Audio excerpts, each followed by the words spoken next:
लीला प्रभुपादा. हरे कृष्णा माताजी. Hare Krishna. Thank you, Jigna Mataji. We enjoyed your kirtan. And Kumud Mataji also, thank you very much. तुम्ही खूप छान अष्टकम म्हटले. माताजी हॅपी गुरु पौर्णिमा. दंडवंदन प्रणाम माताजी. Hare Krishna. Thank you, Jigna Mataji. Same to you. Thank you माताजी. हरे कृष्णा. आता आपण आजचा अध्याय चालू करूया. आज आपण तिसरा अध्याय चालू करतोय, कर्मयोग. पण प्रथम अध्याय चालू करण्या अगोदर मी मंगलाचरण म्हणते आणि मग चालू करते. हरे कृष्णा. ओम अज्ञानतिमिरान्धस्य ज्ञानाञ्जन शलाकया चक्षुरुन्मीलितं येन तस्मै श्री गुरवे नमः. श्री चैतन्य मनोभीष्टं स्थापितं येन भूतले स्वयं रूप गदामह्यं ददाति स्वपदान्तिकं. नम ओम विष्णुपादाय कृष्ण पृष्ठाय भूतले श्रीमते भक्ति वेदांत स्वामिन् इति नामिने. नमस्ते सारस्वते देवे गौरवाणी प्रचारिणे निर्विशेष शून्यवादी पाश्चातदेशतारिणे. हे कृष्णा करुणा सिंधु दीनबंधु जगतपते गोपेश गोपिका कांत राधाकांत नमोस्तुते. तप्त कांचन गौरांगी राधे वृंदावनेश्वरी वृषभानुसुते देवी प्रणमामि हरिप्रिये. जय श्री कृष्ण चैतन्य प्रभु नित्यानंद श्री अद्वैत गदाधर श्रीवासादि गौर भक्त वृंद. हरे कृष्ण कृष्ण कृष्ण हरे हरे. हरे राम राम राम हरे हरे. सर्वांचं स्वागत आहे. आज तिसरा दिवस आहे आणि आपण कर्मयोग हा अध्याय चालू करतोय. प्रथम ज्यांच्या आनंदासाठी मी तुम्हाला भगवद्गीता सांगते आणि ज्यांच्या आनंदासाठी तुम्ही भगवद्गीता ऐकताय त्या श्री राधा गोविंदांना आपण जिकडे आहोत तिकडनं साष्टांग नमस्कार करूया. त्याचप्रमाणे कृपामूर्ती श्रील प्रभुपाद ज्यांनी आपल्यासाठी सोप्या शब्दात गीता लिहिलेली आहे आणि म्हणून हा उपक्रम घडू शकतोय त्या श्रील प्रभुपादांचे आज गुरुपौर्णिमेच्या दिवशी आपण आशीर्वाद घेऊया आणि आशीर्वाद घेऊन हा अध्याय चालू करूया. तर आपण बघितलं काल एक छोटासा रिकॅप घेते. काल काय काय झालं. अर्जुनाला युद्ध करायचं नव्हतं. त्याचं पहिलं कारण होतं हे माझे स्वजन आहेत आणि मला त्यांच्याबद्दल करुणा आहे. मग कृष्णाने त्याला ज्ञान दिलं आणि सांगितलं आपण हे शरीर नाही, आपण आत्मा आहोत. मग अर्जुनाचं दुसरं कारण होतं आनंद नाही. मग कृष्णाने त्याला कर्मकांड सांगितलं. म्हणजे काय, कर्म केल्यानंतर फळ आपल्याला जेव्हा मिळणार असतं तेव्हा ते फळाकडे बघून आपण कर्म करतो, त्याला कर्मकांड म्हणतात. तर कृष्णाने अर्जुनाला सांगितलं की तू चुकीचा विचार करतोय. जर तू हरलास, ठार झालास युद्धामध्ये तर तुला स्वर्गामध्ये खूप वर्ष सुखाचा आनंदाचा उपभोग घेता येईल आणि जर का तू जिंकलास तर तू पृथ्वीचा सम्राट होशील. तर दोन्हीमध्येही आनंद आहे. मग अर्जुनाचे तिसरे कारण जे आहे पापी प्रतिक्रिया. तो म्हणाला की हे पाप आहे या सर्व लोकांना मारणं म्हणजे. मग कृष्णाने सांगितलं नाही, जेव्हा तू माझ्या आज्ञेचं पालन करतोस त्यात पाप नाहीये. मग मी तुम्हाला उदाहरण दिलं की एखादा भारतीय सैनिक जो लाईन ऑफ कंट्रोलवर युद्ध करतोय, मग त्यांनी लाखो जरी शत्रू सैनिकांना मारलं तरी भारतात आल्यावर त्याचा गौरवच होतो. का? कारण तो भारत सरकारची आज्ञा जी आहे किंवा त्यांच्या इन्स्ट्रक्शन्सच्या खाली तो काम करतोय. मग आज आपण हे कारण बघणार आहोत, पारिवारिक परंपरा नष्ट होतील. मग इकडे कृष्णाने सांगितलं नाही, जेव्हा प्रत्येक माणूस आपली ड्युटी करेल, आपलं कर्तव्य करेल, तेव्हा समाजामध्ये इतर लोक सुद्धा त्यांची त्यांची कर्तव्ये व्यवस्थित करतील आणि मग पारिवारिक परंपरा नष्ट होणार नाही. मग असमंजस हेही अर्जुनाचं एक कारण होतं. त्यासाठी कृष्णाने अर्जुनाला सांगितलं की तू असमंजस का आहेस, कारण तुझ्या बुद्धीला अनंत शाखा फुटलेल्या आहेत. तुझी बुद्धी एकाग्र कर, मग तुला तुझ्या मनामध्ये तुला समज येईल काय चूक आहे काय बरोबर आहे. मग त्याच्यानंतर अर्जुनाने विचारलं, ज्याची बुद्धी एकाग्र असते अशा माणसाला काय म्हणतात, तो कसा चालतो बसतो. तर कृष्णाने स्थिताधीर मुनीचं वर्णन केलेलं आहे आणि स्थिताधीर मुनीची लक्षणे आपण काल बघितली. आता आपण तिसरा अध्याय जो करतोय, कर्मयोग. तर आता या कर्मयोगामध्ये आपण काय बघणार आहोत, कर्मयोग. आता हा जो या अध्यायाचं नाव आहे, तर योग म्हणजे काय? योग म्हणजे जेव्हा आपण कृष्णाशी जुडले जातो त्याला योग म्हणतात. आणि कर्माने जेव्हा आपण कृष्णाशी जुडले जातो तेव्हा त्याला कर्मयोग म्हणतात. योग म्हणजे लक्षात ठेवा, कनेक्शन विथ कृष्णा किंवा लिंकिंग टू कृष्णा. मग मार्ग वेगवेगळे आहेत. आता आज आपण कर्मयोग बघणार आहोत. आणि योग हा शब्द जो आहे हा फक्त कृष्णाच्याच संबंधित वापरला जातो. इतर देवतांसाठी आपण जे काय करतो ती आराधना होते, तो योग होत नाही. तर आता आपण बघूया या तिसऱ्या अध्यायात काय काय आहे. तर अर्जुनाने प्रथमच प्रश्न विचारलाय की मी कर्माचा त्याग करू की कर्म करू. म्हणजे अर्जुनाला युद्ध करायचं नाहीये, त्याला त्याचं कर्म करायचं नाही, ड्युटी करायची नाही, त्याला त्या कर्माचा त्याग करायचा. मग तो कृष्णाला सांगतो की निश्चित तू मला सांग मी काय करू. मग कृष्ण त्याला सांगतो की निष्काम कर्मयोग कर तू. निष्काम कर्मयोग ज्ञान योगापेक्षा श्रेष्ठ आहे.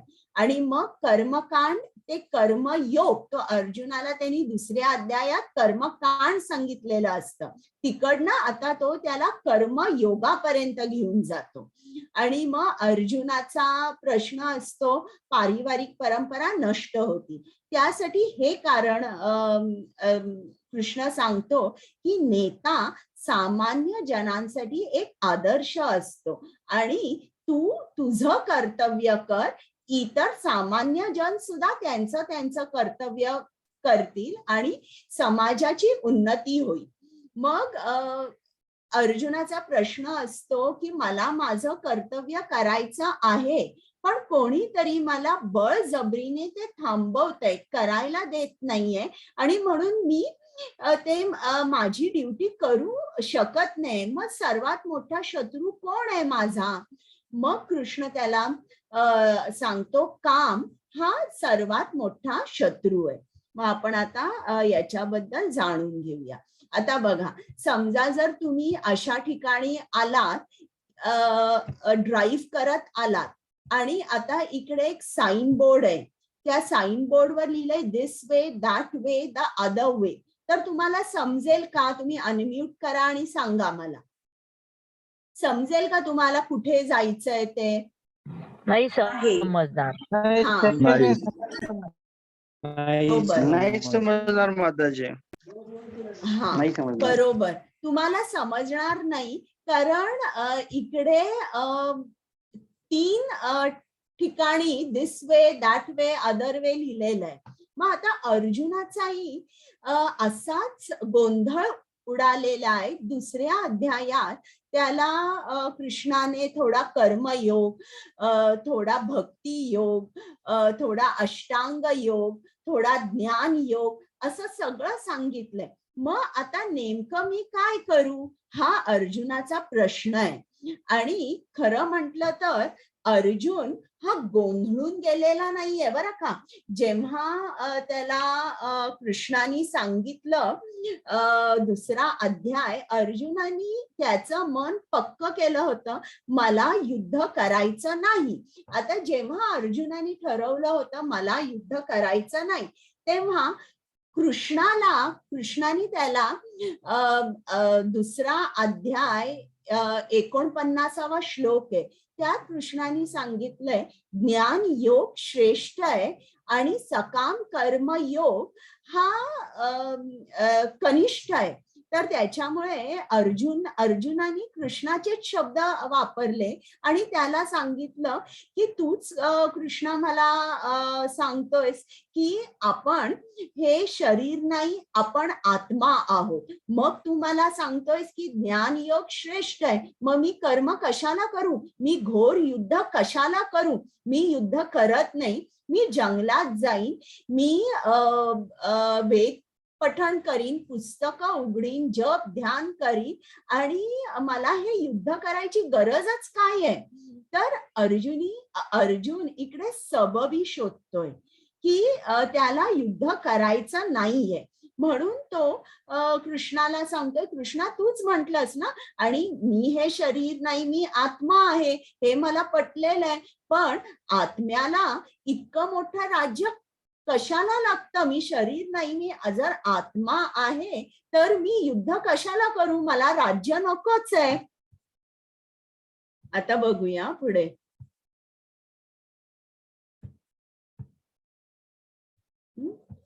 हे बघा, इकडे अर्जुन सांगतोय की मी हे शरीर नाही, मी आत्मा आहे. आणि आत्मा जो आहे तो श्रीला प्रभुपादांनी सांगितलंय तो केवढा लहान आहे. तुम्ही तुमचा एक केस घ्या, केसाचं टोक जे आहे त्याचे 10,000 तुकडे करा आणि एक तुकडा जितका लहान असेल तितका आपला आत्मा लहान असतो. तर इतक्या लहान आत्म्याला राज्याची काय गरज आहे. म्हणून तो म्हणतो की मी ध्यान करीन, जप करीन, पण मी युद्ध करणार नाही, मी जंगलात जाईन आणि मी बसीन. आणि मग नंतर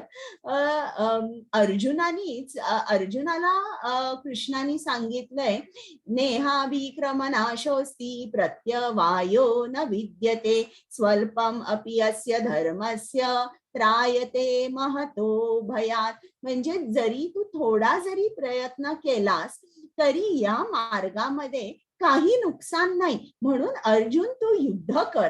मग आता इकडे अर्जुन म्हणतोय तू मला एकदम वेगवेगळ्या दोन विपरीत गोष्टी सांगितलेल्या आहेस, मग निश्चितपणे मला सांग कृष्णा मी काय करू. कुमुद माताजी. हरे कृष्णा. कर्मेंद्रियाणि संयम्य य आस्ते मनसा स्मरन् इंद्रियार्थान् विमूढात्मा मिथ्याचारस उच्यते. हरे कृष्णा. हरे कृष्ण माताजी. कृष्णा.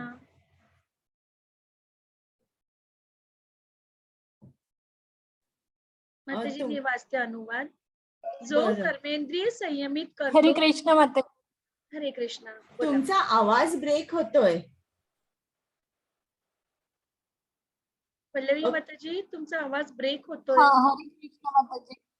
जो कर्मेंद्रिये संयमित करतो परंतु ज्याचे मन इंद्रिय विषयांचे चिंतन करीत आहे तो निश्चितपणे स्वतःची फसवणूक करतो आणि अशा मनुष्याला मिथ्याचारी म्हटले जाते. हरे कृष्णा. आता बघा, आपल्याला भगवद्गीतेमध्ये काय काय आपण शिकतोय. बघा, अर्जुन कसा कृष्णाकडे बोलतोय, तो त्याचे प्रश्न विचारतोय. कुठेही तो कृष्णाला शरण गेलेला आहे, कुठेही कृष्णावर तो आरोप ठेवत नाहीये. मी तुझा इतका मोठा भक्त आहे, मी तुझा सखा आहे, मी तुला शरण आलेलो आहे, तरी पण तू मला अशा धर्म संकटात का पाडलंयस, असं नाही. अर्जुन अगदी नम्रपणे त्याच्या ज्या शंका आहेत ते तो कृष्णाला विचारतोय. म्हणजे आपल्याला सुद्धा याच्यातून काय शिकायचंय. आपल्यावरही संकट आलं तर कृष्णाला म्हणायचं नाही की मलाच का भाई मी, असं नाही म्हणायचं. आपण कृष्णाला सांगायचं की तू मला मार्ग दाखव, जो मार्ग निश्चितच माझ्या हितासाठी आहे, असा मार्ग मला दाखव. आता इकडे बघा, मला हात वर करा, मी तुम्हाला प्रश्न विचारते आणि सांगा की इकडे तुम्हाला हा साधू दिसतोय, तर हा साधू जो आहे, तुम्हाला वाटतं का की हा खऱ्या अर्थाने एक साधू आहे, की हा तुम्हाला मिथ्याचारी वाटतोय? निखिल प्रभूजी वाटतोय. बरं, निखिल प्रभूजी उत्तर द्या, हा मिथ्याचारी का वाटतोय? हरे कृष्ण माताजी. बोला. हे जे समोर दिसत आहेत साधू, ते मला तरी वाटतात की हे मिथ्याचारी आहेत. बरं, कारण त्यांच्या हातामध्ये असलेल्या बरं, सिगारेट आणि मोबाईल सारिका या माताजी बोला. इंद्रियांच्या म्हणजे काय कारण की ते त्याला इंद्रिय संयम सारिका माताजी बोला. हा, मला असं वाटतंय की त्यांच्या हातात सिगारेट आणि मोबाईल दिसतोय आणि ते बरोबर आहे. हा कोणत्याच प्रकारे म्हणजे हे वाटत नाही, म्हणजे गुरु वाटत नाहीये. बरं, जे बोलले त्यांनी हात खाली करा, इतरांनी तसेच वर ठेवा. तर हा जो त्यांनी वेश घातलेला आहे तो साधूचा आहे, पण त्याच्या मनामध्ये इतर काही गोष्टी चाललेल्या आहेत. तर कृष्ण काय अर्जुनाला सांगतोय की मला मिथ्याचार आवडत नाही. जी लोक माझ्याकडे येणार आहेत त्यांचं चित्त, त्यांचं मन शुद्ध झालं पाहिजे. तू तर म्हणतोयस तुला जंगलात जायचंय, जंगलात जाऊन तू काही ध्यान करणार, जप करणार, असं तू ज्ञान मिळवण्याच्या दृष्टीने पावलं उचलणार. पण तुझ्या मनाचं काय करणार तू? तुझं मन खूप साऱ्या इच्छांचं एक आगर आहे आणि या मनाचं तू काय करणार? तू मनाला तुझ्या शरीरातून उठून टाकून देऊ शकतोस का? नाही. मन हे कायमचं तुझ्या बरोबरच राहणार आहे. तू मनाचं काय करशील? तू क्षत्रिय आहेस आणि एखादा क्षत्रिय आता तू जंगलात गेल्यावर भिक्षा मागून राहशील. आता तेव्हा अशी पद्धत होती की भिक्षा मागायला जर कोणी गेले एका गृहस्थाच्या घरी आणि त्या गृहस्थाच्या घरी खूप अन्नधान्य आहे, पण त्यांनी भिक्षा दिली नाही तर हा गुन्हा होता. तर कृष्ण अर्जुनाला म्हणतो की जर तू अशा एका संपन्न गृहस्थाच्या घरी गेलास आणि तुला भिक्षा दिली नाही आणि तुला दिसतायत अन्नांची पोती आणि सर्व संपन्न घर आहे, मग तू काय करशील? लगेच तुझी तलवार बाहेर काढशील. आता तलवार बाहेर काढणं आणि मारामारी करायला लागणं हा संन्यासाचा धर्म नाहीये. तर मला असा मिथ्याचार आवडत नाही. जे आपण शिकतो, जे ज्ञान मिळवतो, त्या ज्ञानाचं आचरण करणं ही श्रेष्ठ गोष्ट आहे. आणि ते आचरण कधी करता येतं आपल्याला? जेव्हा आपलं मन शुद्ध असतं, मनामध्ये इच्छा नसतात आणि ज्या काही इच्छा असतात त्या कृष्णासाठी असतात. तर जेव्हा आपली चित्तशुद्धी होते तेव्हाच आपण संन्यास घेऊ शकतो अथवा तो मिथ्याचार होतो.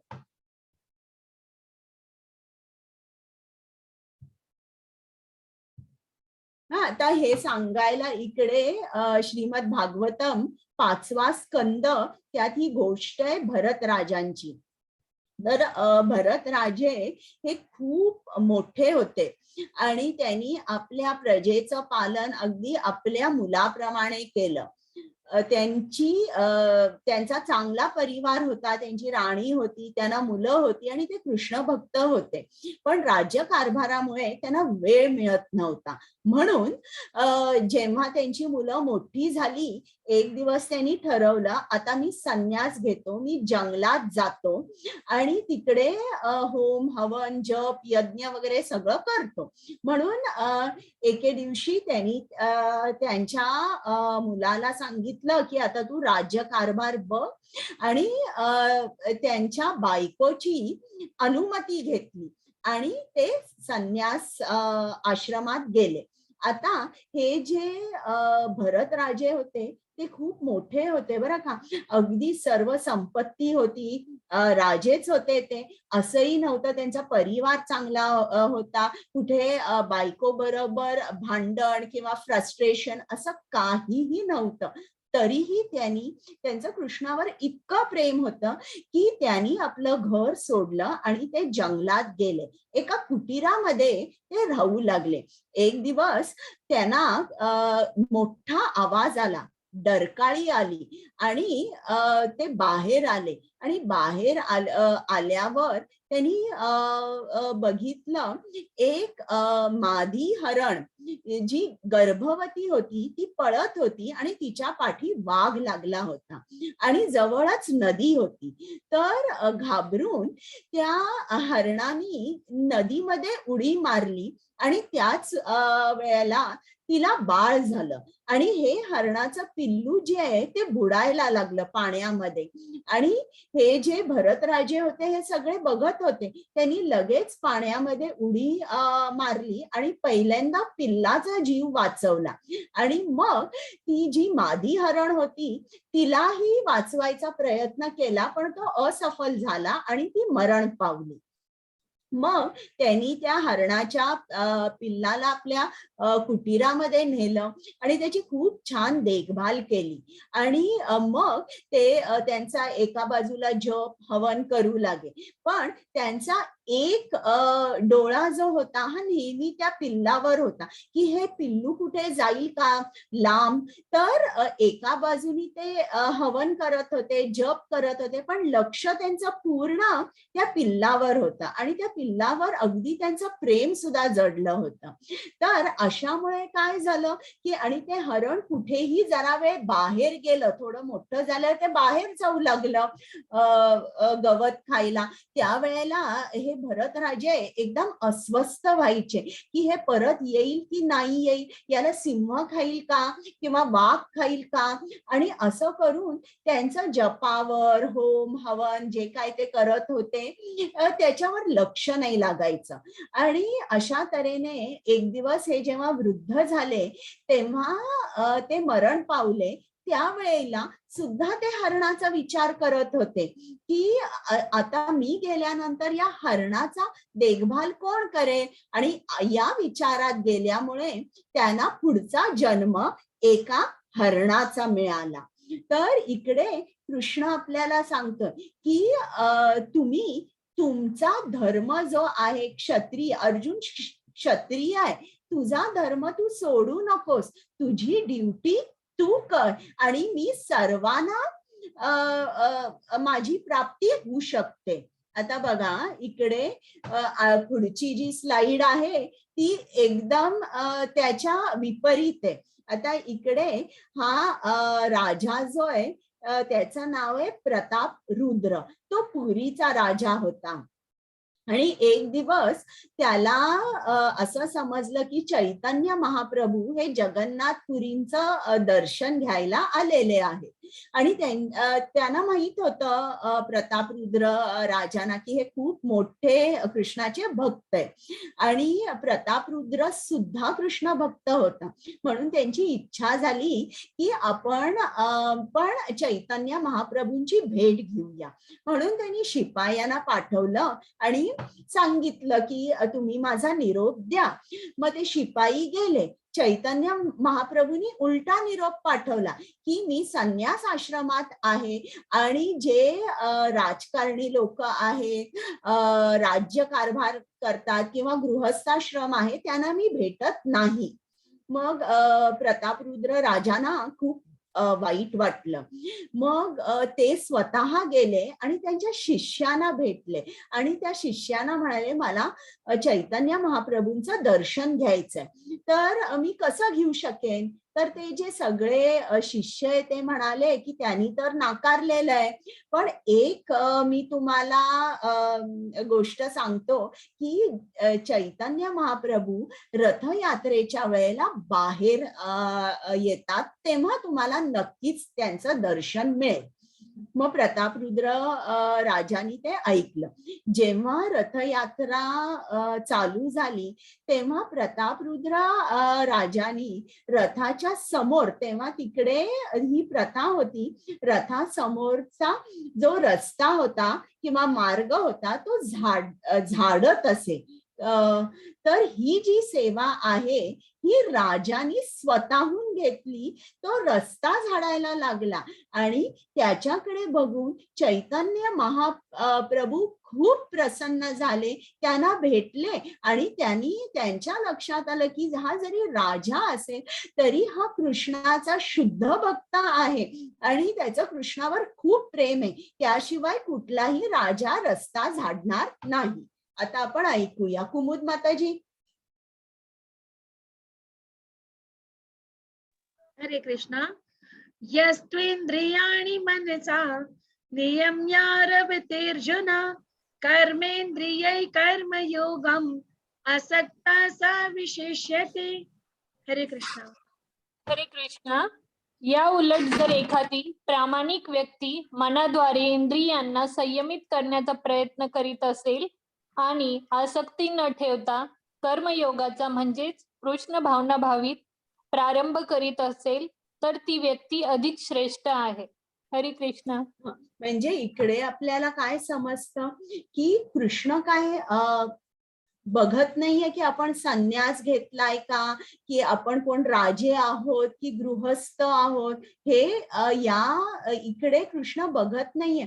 पण आपण आपलं कर्तव्य करता करता कृष्णाची भक्ती किती करतोय इकडे कृष्ण बघतोय. आणि आपल्याला आपला धर्म सोडावा लागत नाही, कर्तव्य सोडावं लागत नाही. आपण आपलं कर्तव्य करता करताच आपल्याला कृष्ण प्राप्ती होऊ शकते. हरे कृष्ण. हरे कृष्णा. यज्ञार्थात् कर्मणोऽन्यत्र लोकोऽयं कर्म बन्धनः तदर्थं कर्म कौन्तेय मुक्त संग समाचारा. हरे कृष्णा. हरे कृष्णा. हरे कृष्णा. श्री विष्णू प्रीत्यर्थ यज्ञ म्हणून कर्म केले पाहिजे, नाहीतर कर्म हे या भौतिक जगामध्ये बंधनास कारणीभूत ठरते. म्हणून हे कौंतेया, तू आपल्या नियत कर्माचे पालन श्री विष्णूचे संतोषार्थ कर आणि या प्रकारे तू नेहमी कर्मबंधनातून मुक्त राहशील. हरे कृष्ण.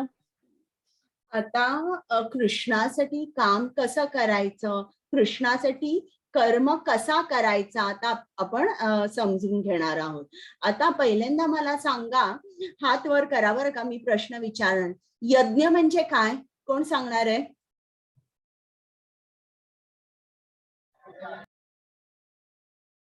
अनम्यूट करू शकताय तुम्ही. ज्यांनी उत्तर दिली नाहीत ना त्यांनी उत्तर द्या. सुरेंद्र प्रभूजी, यज्ञ म्हणजे काय?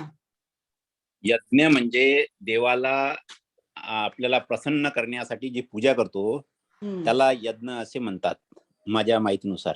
हा, बरोबर आहे. आणि कोणाला काय सांगायचंय? शैलेंद्र प्रभूजी बोला. यज्ञकर्म म्हणजे आपापसातील मतभेद विसरून एखादी महान कार्य किंवा संकल्पना जर आपल्याला समजायची असेल कोणाला, तर ते जे काही कार्य किंवा कर्म केलं जाईल त्याला मला वाटतं यज्ञ कर्म म्हणता येईल असं माझं मत आहे. तरी बरोबर. भाग्यश्री माताजी म्हणजे माता बोला. यज्ञ म्हणजे एखादं कर्म करण्याच्या अगोदर आपला जे एखादा उद्देश आहे, जे उद्देश सार्थ होण्यासाठी जे आपण कर्म करतो आहे, त्याच्या अगोदर आपण अग्नीला जी आहुती वगैरे देतो, देवाला म्हणून जे आपला विचार मांडतो आणि ते पूर्ण होण्यासाठी एक देवाची आशीर्वाद घेतो आपण, त्याला यज्ञ म्हणतात असं मला वाटतं. बरं. आणि कोण आहे? सुरेश प्रभूजी, तुम्ही हात वर केला होता का? बरं, चालेल. आता इतर काही कोणाला वेगळं उत्तर द्यायचं आहे का? यज्ञ म्हणजे एखादी कर्म करण्यासाठी जी प्रेरणा आतून आपल्याला येते, त्यासाठी आपण काही कोणत्याही लेवलला जाऊन काम करायला तयार होतो, त्यालाही आपण यज्ञ म्हणू शकतो. बरं, ठीक आहे. हा, आता मी सर्वांना म्यूट करते. हॅलो. म्हणजे हा बोला, कोणाला बोलायचंय? ओके. हा, तर आता ज्यांनी हात वर केले त्यांनी हात खाली करा आणि मी सांगते. यज्ञ म्हणजे कृष्णासाठी किंवा विष्णूसाठी त्यांच्या आनंदासाठी केलेलं कुठलंही कर्म, कुठलंही कार्य याला यज्ञ म्हणतात. बरं का? आता इकडे बघा, ही स्लाइड दाखवली आहे. इकडे पांडवांनी युद्ध जिंकलेलं आहे आणि इकडे युधिष्ठिर महाराज हे नारद मुनींना विचारतायत की मी कुठल्या प्रकारे राज्य करू, कुठल्या तऱ्हेने मी राज्य करू ज्याने कृष्ण सदैव प्रसन्न राहील. हा, तर एक राजा आहे, सम्राट आहे पृथ्वीचा, आणि हा जो राजा आहे हा नारद मुनींकडून सूचना घेतोय की मी कोणत्या तऱ्हेने राज्य करू म्हणजे कृष्णाला आनंद होईल. तर याला म्हणतात सर्वंट लीडरशिप. म्हणजे युधिष्ठिर महाराज राज्य करणार आहेत ऍज अ सर्वंट, म्हणजे ऍज अ दास. कोणाचा दास? कृष्णाचा दास. कारण त्यांना राज्य अशा तऱ्हेने करायचंय की कृष्ण नेहमी प्रसन्न राहील, आणि यासाठी ते नारद मुनींना सूचना विचारतायत. तर आता आपण कसं काय कर्म करायचं ज्याप्रमाणे ज्याने कृष्ण आनंदात राहील किंवा प्रसन्न होईल? एक म्हणजे आपण आपलं कर्तव्य करायचं, आणि कर्तव्य आपण कृष्णाच्या आनंदासाठी करायचं, आणि फळाची अपेक्षा ठेवायची नाही. ते कर्म सुद्धा कृष्णाच्या आनंदासाठी करायचं आणि फळ सुद्धा कृष्णाला अर्पण करायचं. आता एखादा श्रीमंत माणूस आहे आणि त्यांनी एका सुताराला बोलवलं आणि त्याला लाकूड वगैरे सगळं दिलं आणि सांगितलं की माझ्यासाठी तू फर्निचर कर.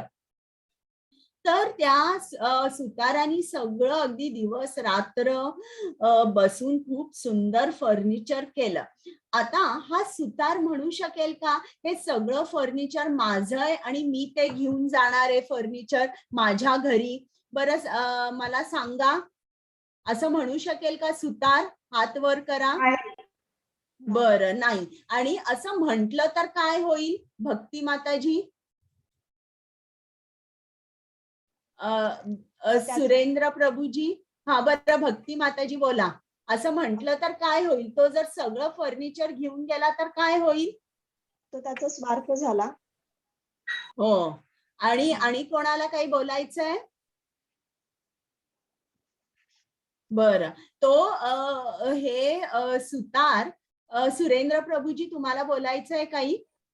याच्यावरून काय होईल की त्याला म्हणजे त्यांनी तो चांगल्या मार्गाने म्हणजे कार्य केलेलं नाही त्यांनी, आणि त्याला लोभ सुटला, आणि लोभामुळे तो दुसऱ्याचं सामान जो आहे तो म्हणजे घेऊन हडपत आहे असं होईल, असं वाटेल. हा, म्हणजे तो त्याचा हक्कच नव्हता, हक्कच नव्हता. म्हणजे ते जे सगळं फर्निचर आहे तो सुतार जर घेऊन गेला तर हा जो श्रीमंत माणूस आहे हा पोलिसांना बोलवेल आणि त्याला बंद करेल. हा, म्हणजे त्यांनी काम खूप मनाने केलंय, खूप मनाने केलंय, खूप त्यांनी खूप लेबर केलेलं आहे, त्याचे कष्ट खूप आहेत, बारकाईने काम केलेलं आहे. पण तरी काय होईल? जर तो म्हणाला हे सगळं माझं आहे, मी केलंय, मी हे घेऊन जाणार, तर तो बांधील राहील. म्हणजे काय होईल, तो ते सगळं घेऊन गेला तर त्याच्या घरी पोलीस येणार आणि त्याला ते पकडून घेऊन जाणार. तर आपण सुद्धा एक्झॅक्टली या सुतारासारखं करतो. आपल्याला इंद्रिय कोणी दिलेली आहे? आपल्याला इंद्रिय कृष्णाने दिली आहे. कृष्ण ऋषिकेश आहे, मास्टर ऑफ ऑल सेन्सेस, इंद्रियांचा स्वामी आहे.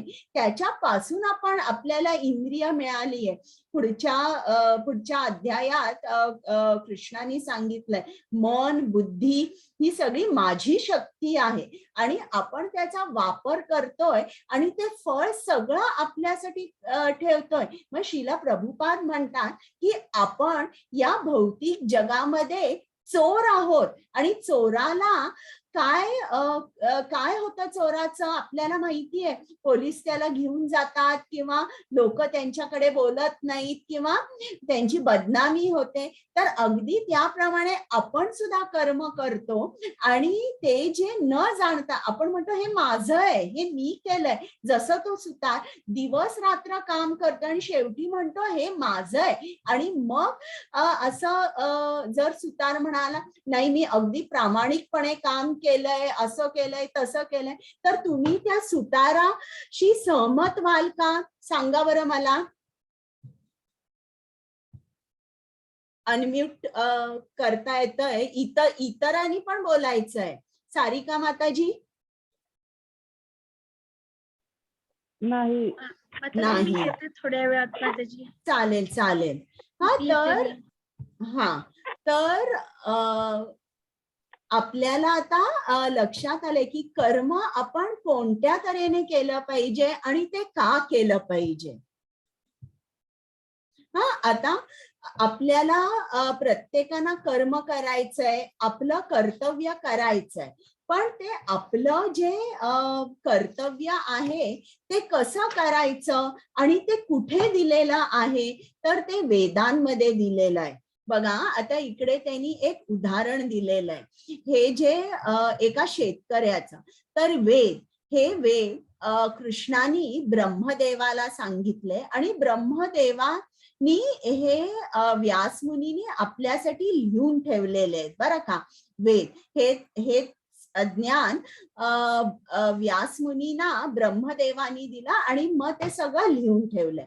आता या वेदांमध्ये दिलेलं आहे की आपण आपलं कर्तव्य कसं करायचं. आता इकडे त्यांनी एक उदाहरण दिलंय एका शेतकऱ्याचं. हा शेतकरी आहे, हा शेतामध्ये काम करतोय. आता मला सांगा, इकडे शेतामध्ये काम तो त्याच्या इंद्रियांनी करतोय, पण ही जी पूर्ण जमीन आहे, ऊन पाऊस किंवा पाणी, या सगळ्याची सोय कोणी केलेली आहे बरं मला सांगा. तुम्हाला अनम्यूट करायला येतंय. कृष्ण. बरोबर. ऊन पाऊस माती जी आहे आणि ज्या बिया आहेत, जे बीज आहे, त्या सर्वाची सोय कृष्णाने केली आहे. हा काम करतोय. म्हणजे मी त्या सुताराचं उदाहरण दिलं ना, अगदी त्याप्रमाणे.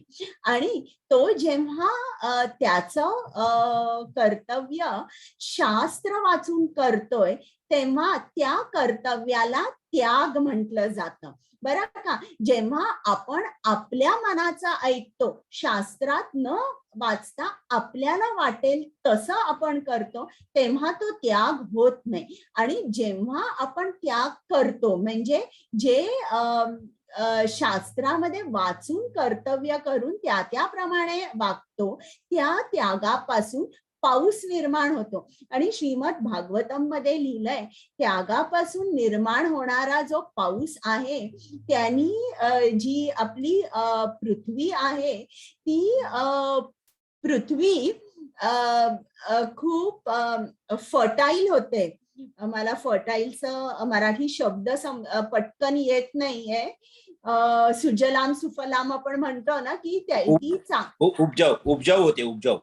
हा, तर त्या पावसाने, त्यागाने जो पाऊस येतो, त्यांनी जमीन जी होते ना, ती जमीन अतिशय फर्टाईल होते आणि त्याच्यामध्ये चांगलं खूप अन्न, धान्य, फळं, फुलं उगवतात आणि मग जेव्हा धान्य मिळतं तेव्हा हा शेतकरी काय करतो, त्याचा स्वयंपाक करून ते जे काय अन्न असतं ते पहिल्यांदा कृष्णाला अर्पण करतो. म्हणजे कृष्णापासून ही सायकल सुरू झाली, हे चक्र सुरू झालं, ते कृष्णापर्यंतच थांबतं.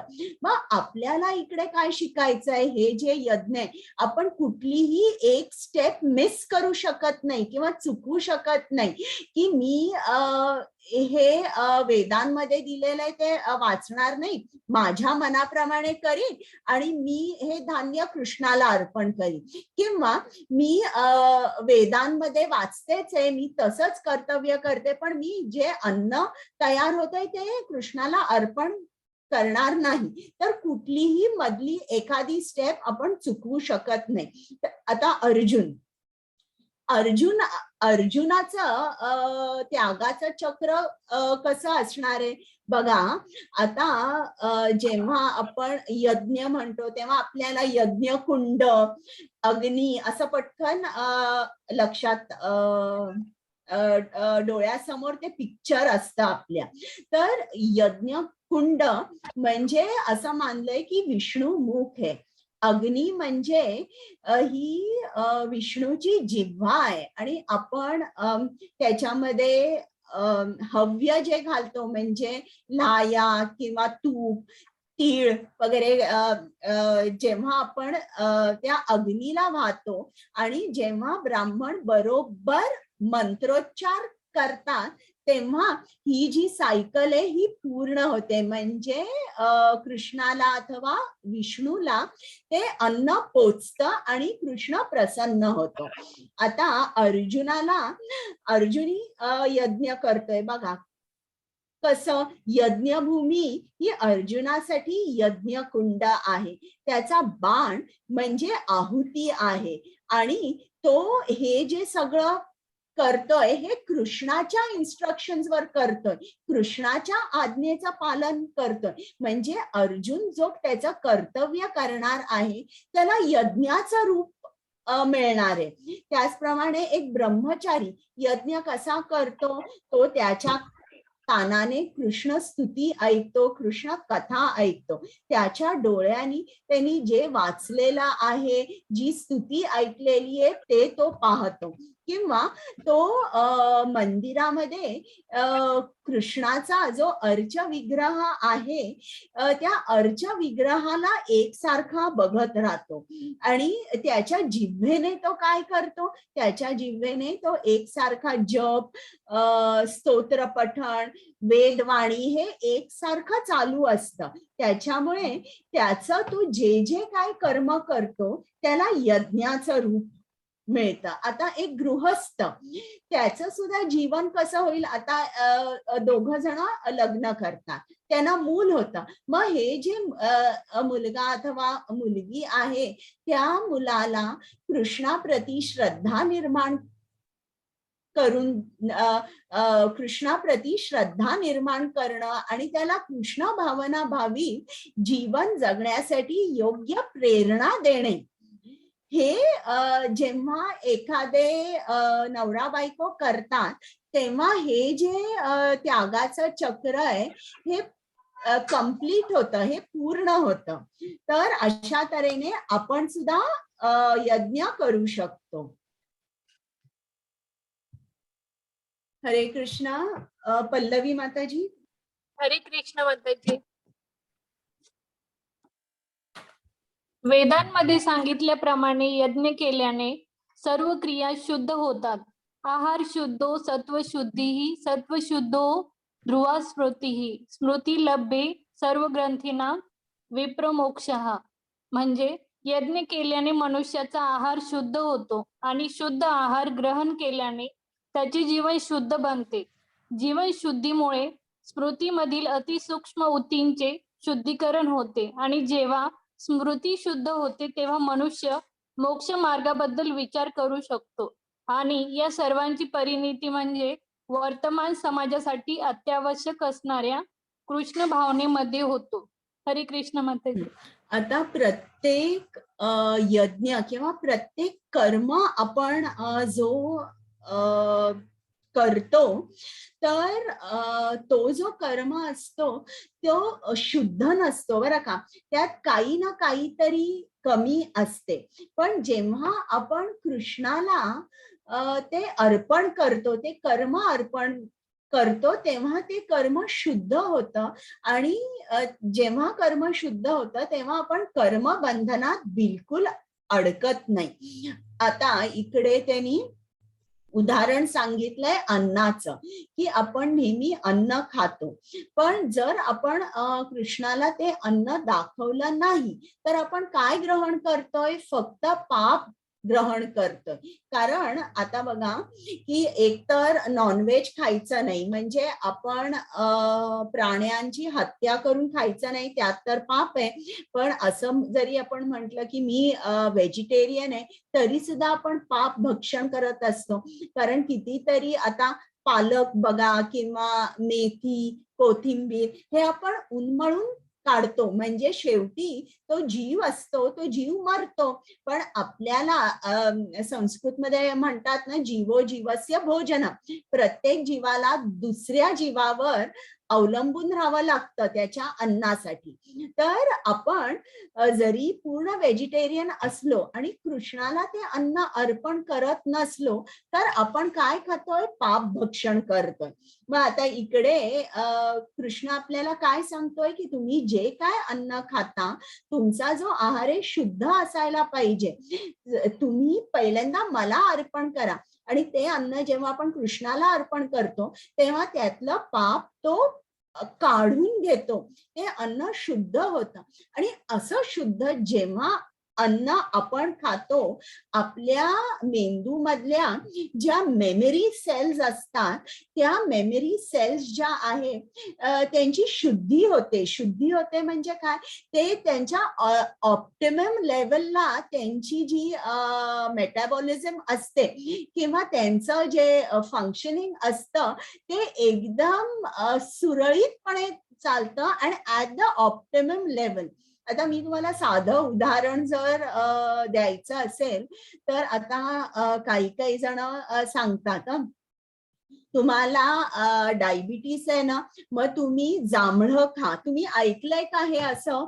किंवा इतर असे कुठलेही रोग असतील की तुम्हाला बीपी आहे, तुम्ही दुधीचा रस घ्या. तुम्ही ऐकलंय का असं? ऐकलंय. मग ते अन्न खाऊन काय होतं की जी तुमची जो पर्टिक्युलर अवयव आहे, त्या अवयवाच्या ज्या पेशी आहेत, ज्या सेल्स आहेत, त्यांचं फंक्शनिंग जे स्लो डाऊन झालेलं असतं ना, ते हळूहळू बरोबर होतं आणि मग बीपी किंवा डायबिटीस कंट्रोलमध्ये राहू शकतो. तर त्याचप्रमाणे आपल्या मेंदूच्या ज्या पेशी आहेत त्या सदैव ऑप्टिमम लेवलला त्यांचं फंक्शनिंग असलं पाहिजे. कारण त्यांची जर मेटाबॉलिझम बिघडली तर आपल्याला हे जे ज्ञान आहे हे ग्रहण करू शकणार नाही. आपण म्हणून कृष्ण सांगतोय की तुम्ही जे अन्न खाता ते शुद्ध पाहिजे. शुद्ध का पाहिजे? कारण शुद्ध नसेल, त्यात पाप असेल तर तुमच्या पहिल्यांदा मेमरी सेल्स अफेक्ट होतात. आणि तुम्ही जर म्हणजे गोष्टी ऐकल्या असतील, पूर्वी ऋषी मुनी जे होते ते आपल्या शिष्यांना काय करायचे, ते कुठेही लिहून ठेवले नव्हते ही शास्त्र, ते बाय ओरली सांगायचे. आणि सांगता सांगताच ते जे शिष्य होते त्यांना सगळं पाठ व्हायचं. कुठेही इतक्या वर्षांपूर्वी असं नव्हतं की ऋषी मुनी सांगतायत आणि हे शिष्य लिहित बसलेत, असं कुठेही नव्हतं. तर आता मात्र आपण बघा, मुलं सुद्धा शाळेत त्यांना होमवर्क असतं तर टीचर बोर्डावर लिहिते आणि ती मुलं ते वहीमध्ये लिहून घेतात कुठलं होमवर्क असते. म्हणजे एक 2-3 ओळी जरी होमवर्कच्या असतील तरी ती मुलं जर लिहिलं नसेल तर घरी येऊन सांगत नाही की काय होमवर्क होतं. मग त्या आयाना फोन करावा लागतो आणि विचारावं लागतं. हे सगळं मेमरी सेल्स ज्या आहेत त्याचा डायरेक्ट इफेक्ट ज्ञानावर होतो. म्हणजे जर आपला आहार शुद्ध असेल तर पहिली मेमरी चांगली होते आणि मेमरी चांगली झाल्या ते ज्ञान जे आहे तुम्ही शोषू शकता. आता पुढे जाऊया. हरे कृष्ण. हरे कृष्ण माताजी. भगवत भक्त हे सर्व प्रकारच्या पापातून मुक्त होतात, कारण ते सर्वप्रथम यज्ञाला अर्पण केलेलं अन्न ग्रहण करतात. इतर लोक जे आपल्या स्वतःच्या इंद्रिय भोगाकरिता भोजन बनवतात ते खरोखर केवळ पापच भक्षण करतात. हरे कृष्ण. म्हणजे बघा, इकडे त्या सुताराची गोष्ट लक्षात ठेवा. त्या सुताराने काय केलंय, सगळं फर्निचर खूप छान केलंय, प्रामाणिकपणे अगदी केलंय, वेळेत सगळं काम संपवलंय, पण तो काय म्हणतो, हे सगळं फर्निचर माझं आहे. तसं या पृथ्वीवर जे अन्न उगवलेलं आहे, जी झाडं आहेत, ती फळं आहेत, या फळांची झाडाची मालकी ही कोणाची आहे? कृष्णाची आहे. जणू काय हे भौतिक जग एक मोठी तुम्ही मल्टीनॅशनल कंपनी आहे आणि आपण काय करतोय, आपण फळं घेतोय, अन्न घेतोय. मला गुलाबजाम आवडतात, मला पुरणपोळी आवडते, मला आईस्क्रीम आवडतं म्हणून आपण ते आपल्यासाठी खातो. पण हे कोणी दिलंय? ज्यांनी दिलेलं आहे त्याला आपण पूर्णपणे विसरतो. म्हणून श्रील प्रभुपाद म्हणतात की आपण जे इंद्रिय तृप्ती साठी अन्न भक्षण करतात ते चोर आहेत. हरे कृष्णा. मी सर्वांना म्यूट करते. हा, हरे कृष्ण माताजी. बोला. सर्व प्राणीमात्र अन्नधान्यावर जगतात, जे पावसापासून उत्पन्न होते. पाऊस यज्ञापासून उत्पन्न होतो आणि यज्ञ विहित कर्मापासून होते. हरे कृष्ण. म्हणजे इकडे आता मी सांगितलं तेच आहे की जेव्हा तुम्ही यज्ञ करता, यज्ञापासून पाऊस उत्पन्न होतो. आणि यज्ञ कसं करायचं हे कुठे सांगितलेलं आहे, किंवा विहित कर्म हे कुठे सांगितलंय? हे कृष्णाने वेदांमध्ये लिहिलेलं आहे. आता आपण यज्ञ म्हणजे नेमकं कुठलं करायचं, आपल्याला माहित पाहिजे की आपण कृष्णासाठी काय करायचं. तर प्रत्येक युगाला, आता कलियुग चालू आहे, प्रत्येक युगासाठी एक यज्ञ आहे. तुम्ही असं धरा, प्रत्येक युगाचा एक प्रिस्क्रिप्शन आहे आणि आपल्याला त्या प्रिस्क्रिप्शन प्रमाणेच जायचंय, कारण त्यांनी आपल्याला फळ मिळणार आहे. मग आता कलियुगाचं प्रिस्क्रिप्शन काय आहे की तुम्ही हरे कृष्ण कृष्ण कृष्ण हरे हरे, हरे राम राम राम हरे हरे या मंत्राचा जप करायचा. हे कुठे दिलंय? श्रीमद भागवतम 11वा स्कंद 5वा अध्याय 32वा श्लोक. आणि हे कुठे सांगितलंय? कृष्णानी 10वा अध्याय भगवद्गीता 25वा श्लोकामध्ये सांगितलंय, सर्व यज्ञांमध्ये जप यज्ञ मी आहे. हरे कृष्ण. हरे कृष्ण माताजी. म्हणून कर्मफलांवर आसक्ती न ठेवता मनुष्याने कर्तव्य म्हणून कर्म केले पाहिजे, कारण अनासक्त होऊन कर्म केल्याने त्याला परमेश्वर प्राप्ती होत नाही. हरे कृष्ण. म्हणून इकडे आपल्याला कृष्णाने जे इन्स्ट्रक्शन्स दिले आहेत ना ते एकदम सोपे आहेत. कृष्णाने काय सांगितलंय की तुम्ही कर्म माझ्या आनंदासाठी करा. ते कर्म सुद्धा आपण आनंदाने केलं पाहिजे आणि फळ सुद्धा पूर्ण कृष्णाला दिलं पाहिजे. म्हणजे आता कृष्ण अर्जुनाला काय सांगतोय, अगोदर कर्मकांड सांगितलं, अर्जुन युद्ध कर. बघा, तू ठार जरी मेलास, तू ठार झालास तरी तुला स्वर्गावर आनंद मिळणार आहे आणि जिंकलास तर तू सम्राट होणार आहे. याला कर्मकांड म्हणतात, जेव्हा आपण कर्म फळाकडे बघून करतो. आता कृष्ण त्याला कर्म योगाकडे नेतो. अर्जुन कर्म कर, पण कर्म माझ्यासाठी कर, माझ्या आनंदासाठी कर आणि तू आसक्त होऊ नको, तू फळाची चिंता करू नकोस, फळाकडे बघू नकोस. तर आता हा कर्मयोग झाला. हा, हरे कृष्ण. हा, आता हे वाचायचंय का मला? यत यताचरति श्रेष्ठस् तत्तत् देवेतरो जनः स यत् प्रमाणं कुरुते लोकस्तदानुवर्तते. हरे कृष्णा. श्रेष्ठ व्यक्ती जे जे करते त्याचे अनुसरण सामान्य जन करतात. आपल्या अनुसरणीय कृत्यांनी ती जे जे आदर्श घालून देते त्यानुसार सारे जग कार्य करते. हरे कृष्णा. म्हणजे इकडे कृष्णाने उत्तर दिलंय, पारिवारिक परंपरा नष्ट होतील. तर इकडे कृष्ण अर्जुनाला समजावून सांगतोय की अर्जुना, तू कुरुवंशी आहेस, तू राजघराण्यातला आहेस आणि तू जसा वागणार आहेस तसेच सामान्य जन सुद्धा वागणार आहेस. तू हे युद्ध सोडून गेलास तर प्रत्येक जण म्हणेल, बघा बघा अर्जुन युद्ध सोडून गेला, तो संकटात होता, त्यांनी काय घेतली, इझी वे आउट, की मी युद्ध करणार नाही. मग सगळे लोक सुद्धा तुझं अनुसरण करतील. तर तू आदर्श आहेस, तू राजकुळातला आहेस, तर तू असं करू नकोस. आणि तू जर असं केलंस तर सामान्य जन सुद्धा असंच म्हणतील, मी माझं कर्तव्य करणार नाही.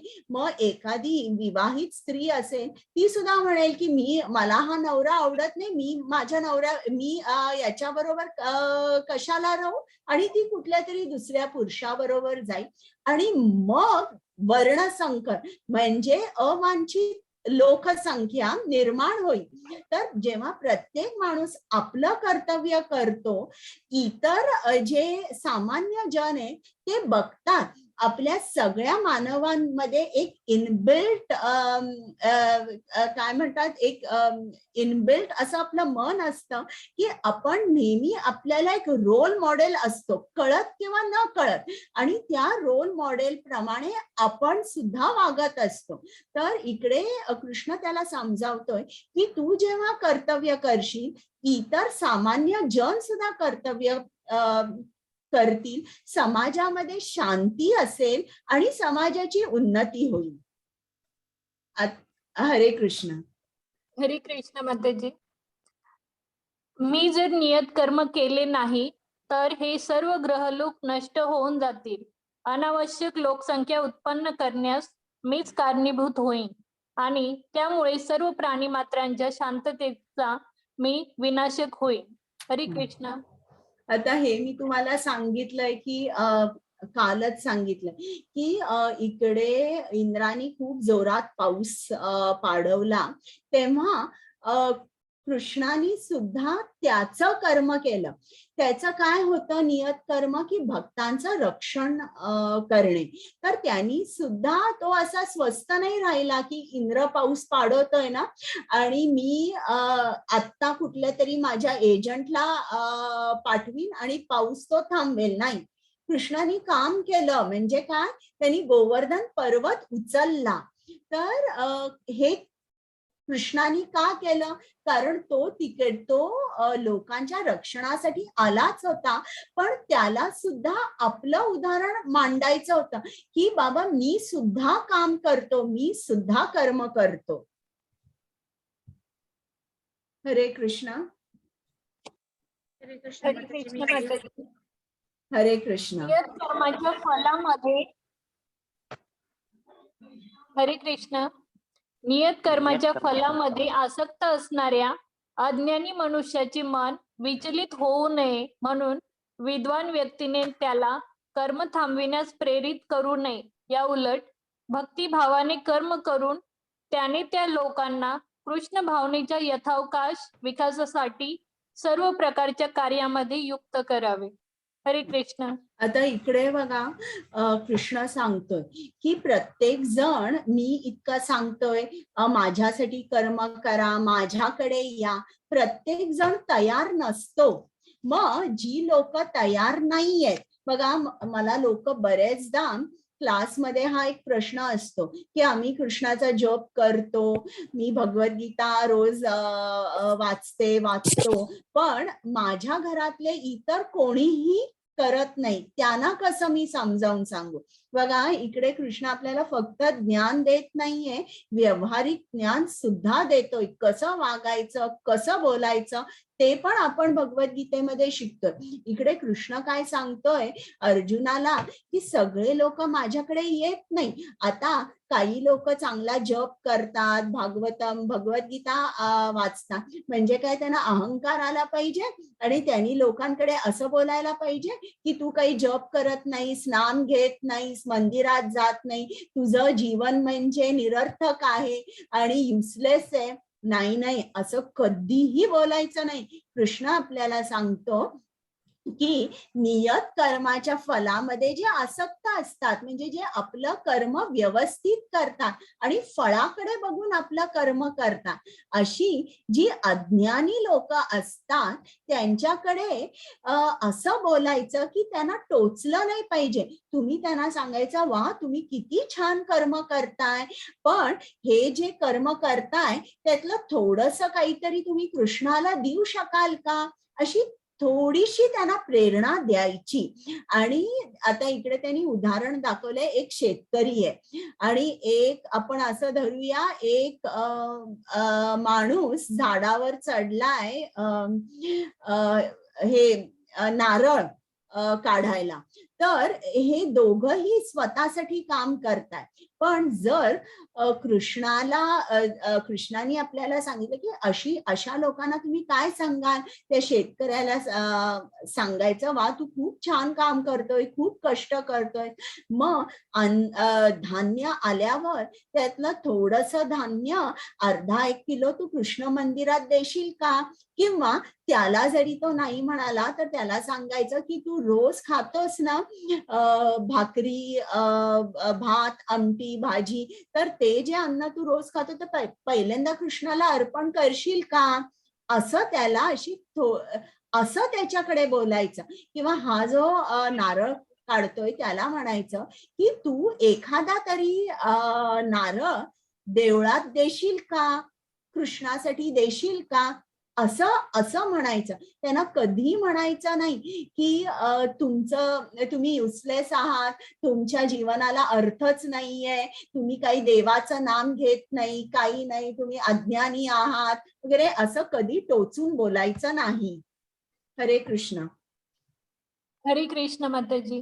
मिथ्या अहंकाराच्या प्रभावाने मोहित झालेला आत्मा स्वतःलाच कर्माचा कर्ता समजतो, पण वास्तविकपणे प्रकृतीच्या 3 गुणांद्वारे कर्म केली जातात. हरे कृष्ण.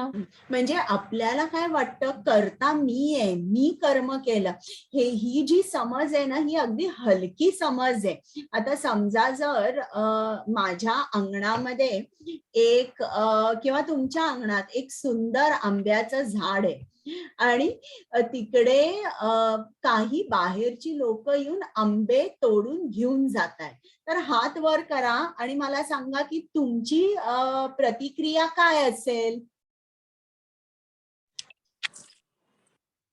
सुरेंद्र प्रभूजी. कोणी जर तोडून नेत असेल, कारण की आपण त्या झाडाला पाणी दिलं, आपण त्या झाडाला वाढवलं, त्याला फळं आले, फळं आले आणि त्याच्यानंतर कोणी घेऊन जात असेल तर आपल्याला फार वाईट वाटतं. बरोबर, आपण सांगू त्यांना, आपण त्यांना समजून सांगण्याचा प्रयत्न करू की बाबा तू घेऊन जाऊ नको आणि तुला लागत असेल तर मागून घेऊन जा वाटल्यास. त्याच्यामध्ये जेव्हा तू तोडेल तर त्याच्यामध्ये काही आंबे जे म्हणजे चांगल्या पद्धतीने तोडता येते किंवा काही आंब्याला अननेसेसरी हार्म सुद्धा पोहोचू शकते किंवा त्याला इजा सुद्धा होऊ शकते दुसऱ्या. बरोबर आहे, कारण की ते पद्धतशीरपणे तोडत नसतात. त्याला त्यांनी जर मागितले तर आपण त्याला देऊ शकतो, कारण की आपल्याला तशी बुद्धी आली भगवद्गीता वाचल्यामुळे. आणि जर त्यांना जर नाही चोरून येतो म्हटलं तर आपण त्याच्यावर ऍक्शन घेऊ शकतो की बाबा हा नेहमी घेतो बा आणि बरोबर आहे. लेवल करतो, असं करू शकतो आपण. बरोबर आहे. भाग्यश्री माताजी.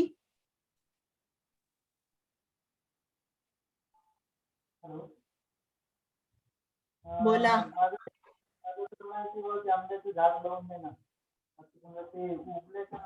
आवाज खूप बारीक येतोय प्रभूजी. हा, आवाज येत नाहीये. माझं बरं.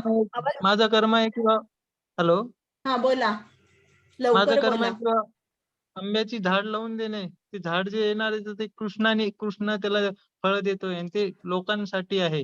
हम्म. हे माझं कार्य. माझं त्याचं काम नाही नंतर की ते माझं आहे म्हणून. लोक त्यांना खाणार, मी पण खाणार आणि लोकांनी पण खायला पाहिजे. बरं, चालेल. थँक्यू. तर आता बघा, हे जे झाड आहे, या झाडाला मातीची सोय, उन्हाची सोय, पाण्याची सोय ही सगळी कृष्णाने केलेली आहे. जी ती आंब्याची बी जी आहे, जे बीज आहे किंवा बाटा जो आहे, तो सुद्धा आपण केलेला नाही. तो सुद्धा, त्याची सोय सुद्धा कृष्णाने केली आहे. तर आपण असं म्हणू शकत नाही की हे झाड माझं आहे, पण आपण म्हणतो हे झाड माझं आहे, हे आपण म्हणतो. आणि यालाच म्हणतात मिथ्या अहंकार. मिथ्या अहंकाराच्या प्रभावाखाली आपण काय म्हणतो, कर्ता मी आहे. हरे कृष्ण.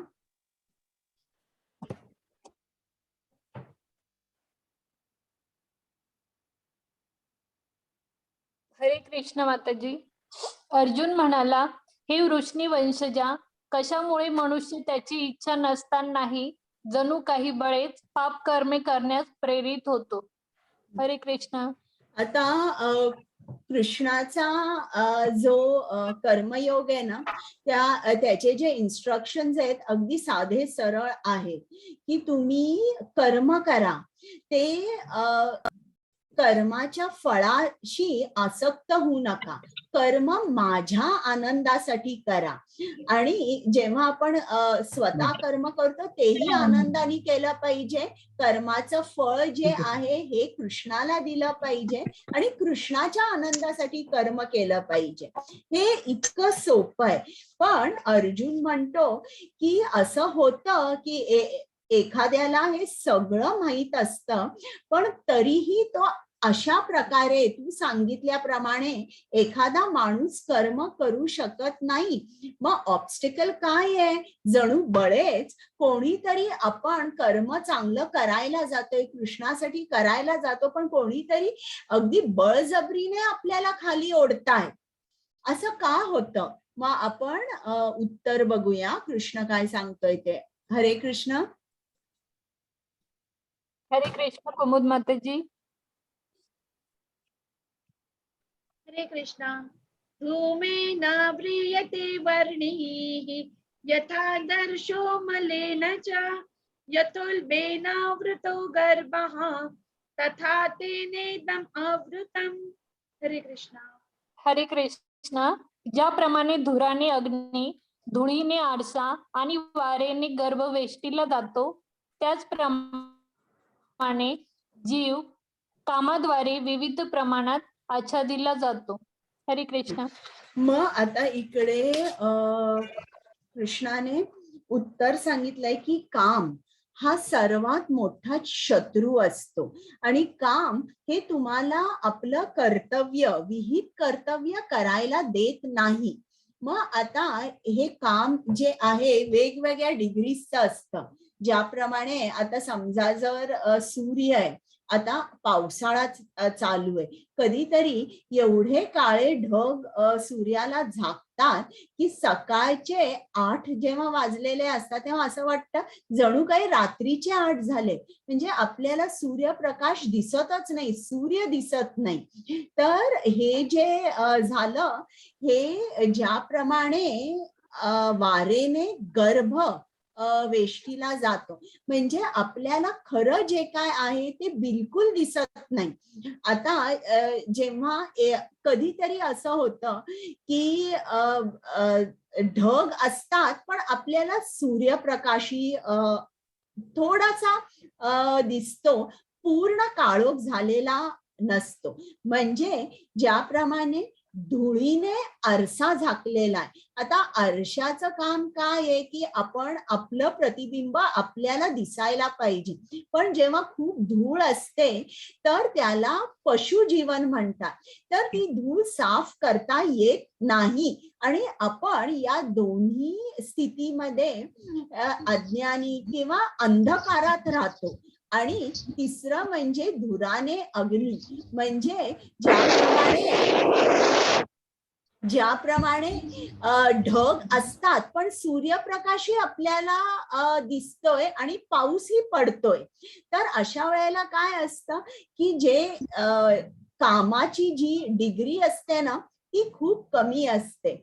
आणि मी तुम्हाला सांगितलंय काम म्हणजे काय, आत्म इंद्रिय तृप्ती वांछा तारो नाम का, म्हणजे आपल्या इंद्रियांची जी तृप्ती आहे, आपल्या ज्या इच्छा आहेत त्यांना काम म्हटलेलं आहे. आता मानव जीवनामध्ये हे जे धुराने अग्नी झाकला जातो, पण तरीही पंख्याने किंवा वारा दिल्यावर धूर बाजूला होतो आणि आपल्याला प्रकाश दिसतो. त्याचप्रमाणे मानव जीवनात सुद्धा आपल्याला कृष्ण प्राप्ती होऊ शकते. इकडे हे सांगण्याचा अर्थ आहे की काम जे आहे ते वेगवेगळ्या डिग्रीजचं आहे आणि मानव जीवनातच आपण ते पूर्ण हटवू शकतो आणि आपल्याला कृष्ण प्राप्ती होऊ शकते. हरे कृष्ण. हरे कृष्ण माताजी. म्हणून हे भरत ऋषभ अर्जुन, इंद्रियांचे नियमन करून पापाच्या या महान प्रतिकाराचा म्हणजेच कामाचा प्रारंभीच निग्रह कर आणि आत्मसाक्षात्काराच्या ज्ञानाचा विनाश करणाऱ्या या कामाचा तू वध कर. हरे कृष्ण. आता इकडे कृष्णानी आता अर्जुनाचा प्रश्न आहे की या कामाचा वध मी कसा करू. मग कृष्णाने उत्तर दिलेलं आहे की इंद्रियांना संयमित ठेव आणि खरं तर कामाचा वध जर करायचा असेल तर प्रारंभीच निग्रह कर, म्हणजे अगदी लहानपणापासून मुलांना कृष्ण प्रेमाचा आनंद दिला पाहिजे, इतका आनंद दिला पाहिजे की दुसरा इंद्रियातून मिळालेला आनंद त्यांना तुच्छ वाटला पाहिजे. मग असं जर तुम्हाला करायचं असेल तर लहानपणापासून मुलांना कृष्णाची कथा सांगा, त्यांना प्रसाद द्या, त्यांना कृष्ण भावनाभावी जीवनाबद्दल सांगा. तर प्रल्हाद महाराजांनी 7व्या स्कंदामध्ये सांगितलेलं आहे बरं का, कौमार आचरेत प्राज्ञो धर्मान भागवतानिह दुर्लभम मानुषम जन्म तत् अपि अध्रुवम अर्थदम, म्हणजे की अगदी लहानपणापासून तुम्ही कृष्णाचा जप करा, कृष्णाची कथा ऐका, संकीर्तन करा, कारण हा जो मनुष्य जन्म आहे हा अतिशय दुर्लभ आहे.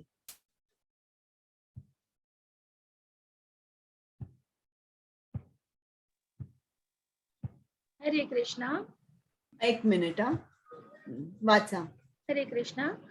इंद्रियाणि पराण्याहुः इंद्रियेभ्यः परं मनः मनसस्तु परा बुद्धिः यो बुद्धे परतस्तु सः. हरे कृष्णा. हरे कृष्ण. कार्य करणारी इंद्रिय जड प्रकृतीपेक्षा श्रेष्ठ आहेत. मन इंद्रियापेक्षा श्रेष्ठ आहे व बुद्धी मनापेक्षा श्रेष्ठ आहे आणि तो आत्मा बुद्धीपेक्षाही श्रेष्ठ आहे. हरे कृष्ण. आता बघा हे कसं मन श्रेष्ठ आहे, आत्मा सर्वात श्रेष्ठ आहे हे आपण बघूया. आता प्रत्येक जीव आनंदाच्या पाठीमागे पळत असतो. आता प्रत्येक जण काही जण अगदी शारीरिक स्तरावर आनंद घेत असतात. तर तुम्ही जर बघितलं तर काही जण खूप ड्रिंक्स घेतात, स्मोकिंग करतात. त्यांचं काय असतं की मला माझ्या त्यांना सुख घ्यायचा एकच मार्ग माहिती असतो आणि ते म्हणजे शरीर. हे जणू काही पशु जीवन आहे बरं का. त्याच्यावरचा जो माणूस आहे तो इंद्रियास्त स्तरांवर जगतो. म्हणजे काय, त्याला सुद्धा दारू घ्यायला खूप आवडते, पण तो काय विचार करतो, मी रोज जर दारू घेतली तर मी ऑफिसमध्ये जाऊ शकणार नाही, नोकरी करू शकणार नाही, आणि मग नोकरी केली नाही तर मग मला चांगली दारू घ्यायला पैसा कुठून येईल. म्हणून तो किंचित त्याची जी इंद्रिय आहे ती संयमित ठेवतो. मंडे टू फ्रायडे तो कुठेही बार पब मध्ये जात नाही, पण सॅटर्डे संडे मात्र तो जातो. मग त्याच्याही वर जो माणूस आनंद घेतो तो म्हणतो, अरे मला हे दारू पिऊन वगैरे आनंद किती वेळ मिळतो, काही क्षण मिळतो, पण मी जर चांगलं पुस्तक वाचलं, शास्त्रीय संगीत ऐकलं तर 5-5, 6-6 तास मला आनंद मिळू शकतो. म्हणून असा जो मानसिक स्तरावर असतो तो चांगली पुस्तकं वाचतो, शास्त्रीय संगीत ऐकतो आणि आनंद मिळवतो. पण त्याच्याही वर त्याला समजतं की हा आनंद मला खूप मिळतो, पण आनंद टिकत नाहीये.